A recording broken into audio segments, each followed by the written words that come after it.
right. You're listening to Big Blend Radio's Creative Celebration Show with Nancy and Lisa, the publishers of BigBlendMagazines.com, which also includes CreativeCelebrationsMagazine.com. And our next guest today for our special wedding and marriage show is Jim Duzak, the attorney at love. And Jim is the author of Midlife, Divorce, and the Rebirth of Commitment. It's available on Amazon.com, all those great online stores and Kindles and all that good stuff. But you can go right to his website. He's also got a great blog on there, and he does answer questions if you send them into him. So go to attorneyatlove.com. You can also read his articles if you go to qualityoflifemagazine.com and listen to his past interviews, which are always fun. Jim, how are you doing? Hey, I'm doing just great, Lisa, and hello, Nancy. It's wonderful to be back on your show. I know. I think this is the second time you've done a bridal show with us, and I always think it's, I think brides tune in, they're thinking, okay, we're going to talk about cake and decorations, which we will get to. Right. But it's kind of ironic. Really I'm sort of the guy who comes running down the aisle when they ask the question, is there anyone here who thinks that this marriage should not take place, or whatever they used to ask, and I'd be the one saying, wait a minute, these people haven't thought it through yet. Yeah.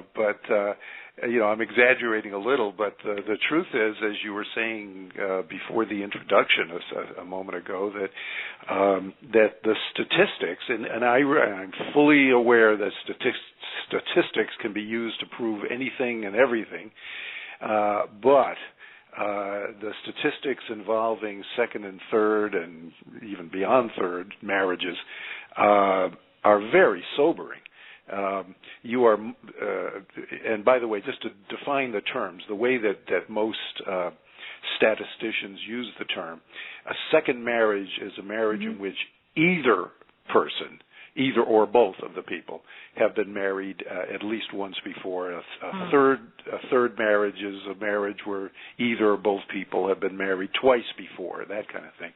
So it just really takes one of the two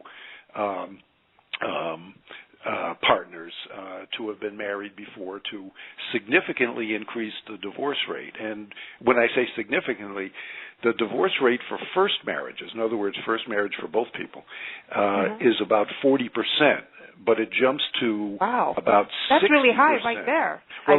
Well, you're right, but then it jumps to 60% for second marriages and about 73% for third marriages. So it's again, you don't want to let statistics rule your life, but when you're confronted with statistics like that, you really have to ask yourself, what's going on? Why is it that people evidently don't learn from their mistakes or don't learn from their experiences? And why is it that the more times you do something, it would seem that the chances of failure are higher? So we're saying practice doesn't make perfect. Well, that's right. That's right. The thing is, the problem is that people carry the same attitudes over from one relationship to another, or one marriage to another. It's almost like I was thinking before the show that, an analogy might be, some kid in high school or college who gets thrown out of school. Chances are, if he goes to another school, the fact that he got thrown out of the first school didn't really, quote unquote, teach him a lesson. If anything, the only lesson it taught him is, in his mind, that teachers and administrators are a bunch of jerks, and rules are really nothing more than a form of oppression, and they apply to other people and not to me, and that kind of thing. When I was in school. Well, but the thing is, we have similar kinds of attitudes, or some people do. I'm not saying everybody, but some people, in fact, a lot of people, carry similar kinds of chip-on-your-shoulder type attitudes from one relationship to another. They always feel that it was the other person who caused the breakup. It was never themselves. It was always, if he hadn't been this, or if she hadn't been that way, or whatever, we'd still be together now. That kind of thing. They won't accept their role in it. In fact, they don't even want to know it. They very quickly, instead of taking the time to think about what went wrong and what their contribution to it might have been, And by the way, when I say contribution, the contribution might have been just enabling the other person. You know, you're putting up with all that garbage for 20 years, you know, and then finally at some point you said enough is enough, but you know, you allowed it to happen for 20 years, whatever it is. You know, there's certain aspects of your personality that you really should think about. You know? Well, can we send you and your book to Jerry Lee Lewis, who got married for the 7th time? Yeah, I saw that. The killer at the ripe old age of 75 or something like that. He's getting married. He turned 76 and he got married for the 7th time. I don't understand why one keeps bothering to get married in this day and age. I mean, I don't think. I guess my mind goes, if you're going to have a family, right? There's benefits to being legally married. But when you're in your 70s and you're obviously not going to have a family, one would think, why bother? Well, maybe for the person who's going to marry Jerry Lee or somebody else in their 70s, you do have the, you know, when you look at the actuarial charts and all of that, and how long is a person of 75 going to continue to live, particularly if you've had the kind of crazy life that Jerry Lee Lewis has. Yeah. At least there would be the benefit of you know, possibly inheriting from him the way that a husband or wife can inherit from each other. I'm not saying that that's a good enough reason to get married, but it is. That type of financial security is something that becomes perhaps even more important the older you get. So I don't. And some people are just traditionalists. You know, it's funny. I remember late in her life that Elizabeth Taylor was interviewed. You know, and she said, you know, everybody thinks that you know, I was married 8 times or whatever it was, and you know, that I'm nothing but somebody that just sleeps around or whatever. But she said, you know, it really wasn't that way at all. Yeah, yes, I had some great love affairs in my life, but I married every one of those men. You know, I said I know some women that are, you know, 25 years old that have slept with 10 times the number of men that I have. They just haven't gotten married. Well, there's a point to that, you know. Yeah. You know. Sometimes the second and third marriage thing, I think, especially for a second marriage, you're likely to end up with a lot of children that aren't yours. Well, that's right. I think that's huge stress.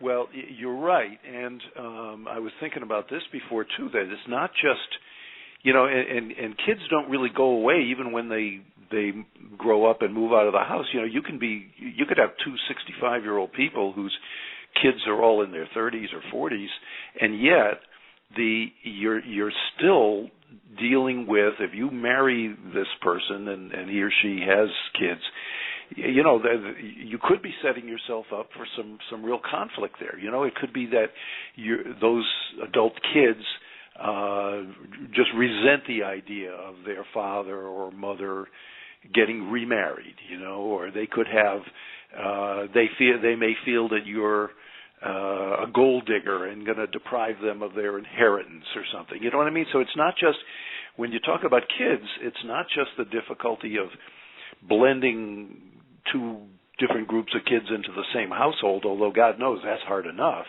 But as I say, these things never go away, and that is one of the inherent challenges of second and third marriages, along with the inherent challenge of ex-wives and ex-husbands. You know, you would think that after a divorce that those people are, for all practical purposes, out of your ex's life, but that's not always the case. You know, some people, I know this from having been a divorce lawyer, some people want to keep that divorce litigation going forever. You know, the ink is barely dry on the divorce decree before they're back in court claiming that, you know, he's behind on the child support, or the alimony should be readjusted, or he pulled the wool over my eyes about his finances. And some people just will not give up, you know. They just want to keep it going. Their thing in life is that revenge, you know. Well, that's true. And if you marry someone like that, I mean, someone who has an ex like that, I mean, you may marry a guy who's the sweetest guy in the world, but if he has some revengeful ex-wife, your life is very quickly going to become consumed, with all this litigation. You know, there should be like a divorce ceremony. It should be just as expensive as the wedding. Yes. And there should be divorce vows. Yes. That's a good in front of point. everybody. I vow to never see your face again. No, yeah. I mean, because it seems like there's no closure to a divorce. Well, certainly when there are kids involved, all divorce cases on and on. are, really until the kids have reached the age of majority, and sometimes beyond that, because a lot of courts will say that college-age kids, even though they are officially adults, legally adults, college or even graduate school students, should, given depending on the circumstances, the financial circumstances of the parents, should expect to get financial support through their college and graduate school. So in other words, you could marry a guy who has kids that are 22, 23, 24 years old, but he could still be required to pay child support. Mm-hmm. There's no end to it seems. It's funny, you could go through a really rotten divorce, and it seems like a lot of divorces are really pretty bad. Yeah. But those people will turn around and remarry within months, if not weeks. That always surprises me. Well, that's right. me. It's like, didn't you just go through hell and back, and you're going to do it again? Yeah, because they always think it's going to be better next time. They personalize everything. They think, as I was saying before, that it's that rotten ex-husband that ruined the whole thing. He's the one who did everything. But this new person I met, oh God, he's everything that the last one wasn't, and blah blah blah.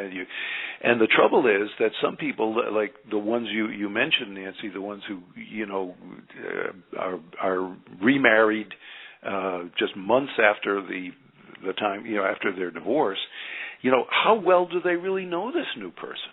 As far as, he's probably, and I say he, but it could be a she also, of course, but, is just a blank slate practically. You haven't known this person long enough to see him when he's drunk or depressed or angry at you or just in a bad mood generally, or you probably haven't gotten to know him well enough to meet all of his crazy relatives and awful family members and all and all of this, and so you're living in a dream world.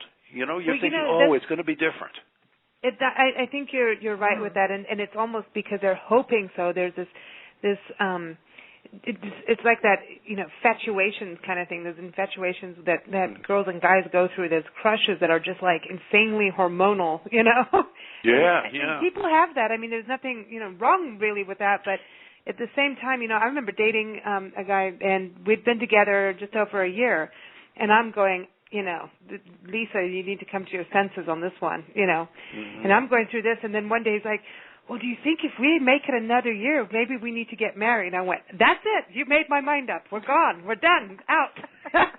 Because I think people, it was interesting to me, he thought that time equals, okay, marriage, how long you've been together. And I suppose it does in some ways, but it really made me dawn that I was just like, okay, I'm just hanging out here. This is over. We're done. Yeah. I feel like you laid in people, that's right. People have all kinds of expectations, and they don't always mesh with the other person's expectations, and there's no question that people get married or really go into relationships in general, in many cases for all the wrong reasons. You can look at all the people that you know who say, never again am I going to, go out with a abusive alcoholic. I've had once was enough. You see them 6 months later, and who are they with? An abusive alcoholic. And the problem is that that's all that they know. It's in their comfort zone. It wouldn't be your comfort zone, but it's their comfort zone.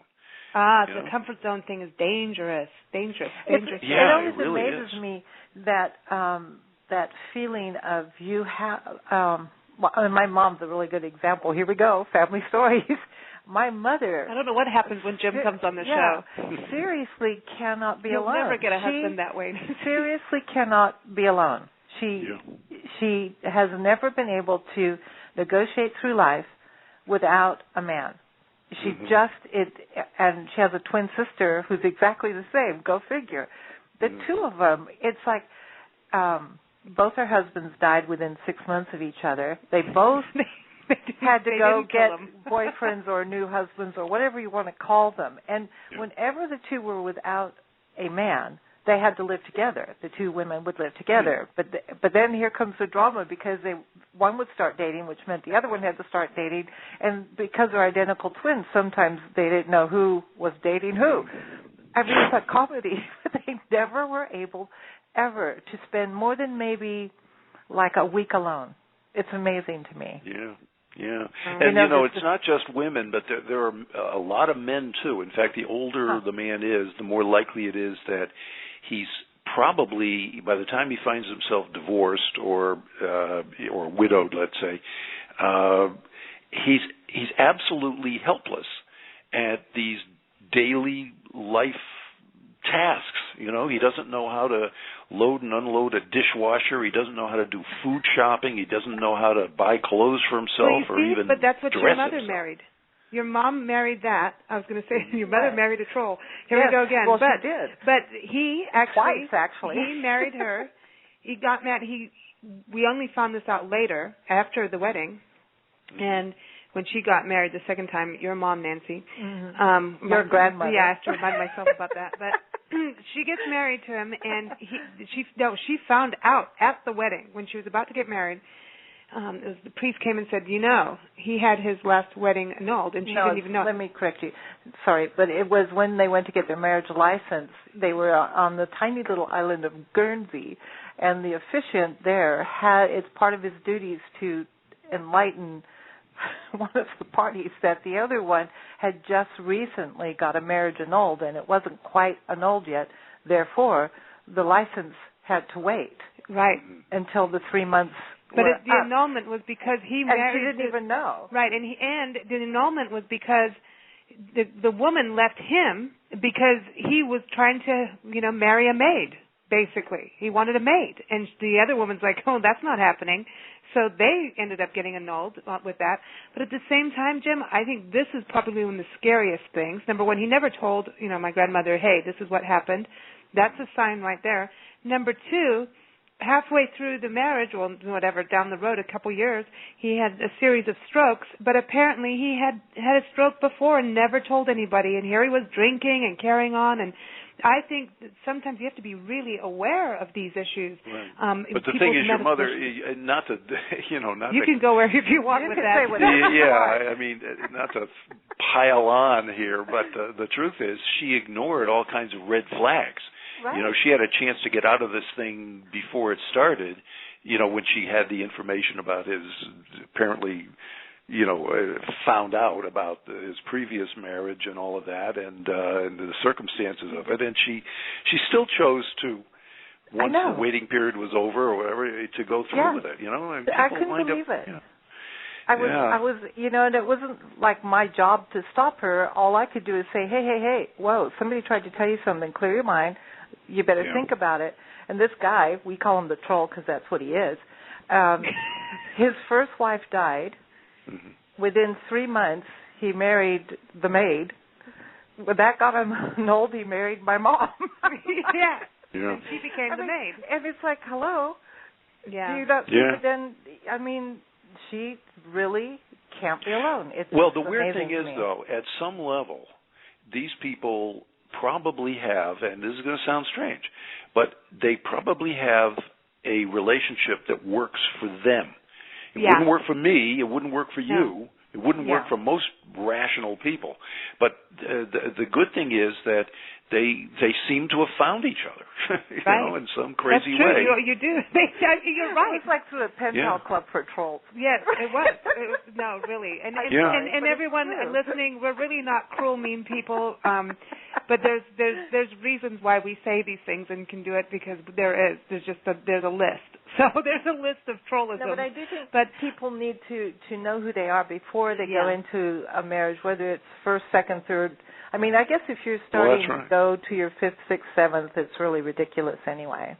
Yeah, and I think and knowing yourself is really not an easy thing when you come right down to it. I mean, how do you know yourself? And short of having to go through 10 or 20 years of psychoanalysis, but one thing I think is a good exercise is when a relationship is over, take some time to think about what the other person, your ex-spouse or your ex-girlfriend or boyfriend or whoever, what that person said to you and how that person characterized you.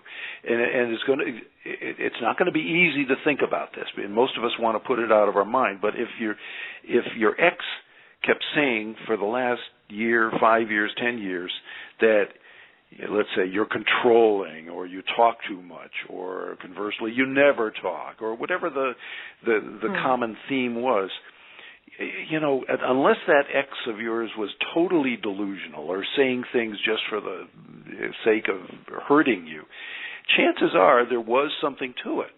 There's a certain grain of truth to that, and maybe a lot of truth, especially if you take it even further back. Think about other relationships in your life that have come to an end, other boyfriends, girlfriends, or husbands or wives, whatever the case may be, and have you heard the same things? Maybe did your parents tell you that? Did your parents say, "Hey, you're selfish," or "You never listen to other people," or something? If there seems to be a pattern there, you should think long and hard about how to reverse that pattern before you get involved with someone else, because it's going to be the same damn thing that plays out next time around. Yeah, I absolutely agree. And Jim, I really, that's a huge point. I think it really is. And I don't believe that we're ever going to be the perfect individual, because knowing yourself and is really, to me, about getting real with yourself. Right. And once you start doing that, it becomes part of who you are as a lifestyle, so anything you do just starts to go from there, and that's when you're on that journey of truth pretty much, instead of doing the denial act all the time. But I do want to just flip this over to the other side of the coin, because the beginning of the show we were chatting with Dr. Groover, and she was saying, well, my first marriage, I was in, kind of my mid to late 20s, and, I really didn't know myself that well at that point. I wasn't at that level. And now her husband, their second marriage, those two are happy campers, and really not full of the frills and, we need to do this. She was talking about her wedding, like, I don't need to have all this because we know what it's about. It's real. We're being real about it. And so I think that sometimes second marriages work better because sometimes you're a little bit more mature. So I know the statistics say not, but I think they could work. Well, that's right. And even though, let's say, 60% of second marriages end in divorce, 40% don't, Right. And I count myself among the fortunate 40%. I was married for the first time, as I think you know, when I was just 20 years old. And but I was in my early 30s, I think it was 32, something like that, when I got married a second time. And we're still married more than 30 years later now. Whereas my first marriage was lucky to have lasted 7 years, and it was mainly because we didn't see much of each other. We were so busy just trying to earn enough money to keep the household together. So, it's absolutely true. And I say in my Big Blend article that these statistics, no matter how sobering they are, they're really just evidence of what happens in other people's marriages. And again, you shouldn't just totally ignore them, but they don't predict how your marriage will turn out. Certainly if you have the kind of maturity that your earlier guest and her husband have, and the kind of self-awareness and and really the life, the attitudes and life skills that people tend to pick up later in life, then you should be able to beat the odds. Mm-hmm. But as long as you recognize, though, that there are those inherent problems with second marriages, such as children and ex-wives and all of that, and sometimes the attitudes that people bring from relationship to relationship. Right on. I think you're absolutely right. It's getting down to being real, you know? Not easy. It's not easy being green. Jim, always a pleasure having you on the show, and I think this is really solid advice as always. Everybody, again, Jim's articles go up on qualityoflifemagazine.com. You can read his articles, listen to his past interviews, and then you can, hear all about the trolls on all of them. But also, this article will go up on CreativeCelebrationsMagazine.com. And, of course, Jim's book really, and I don't care what age you are, what gender you are, who you are, this is an amazing book. It's Midlife Divorce and the Rebirth of Commitment.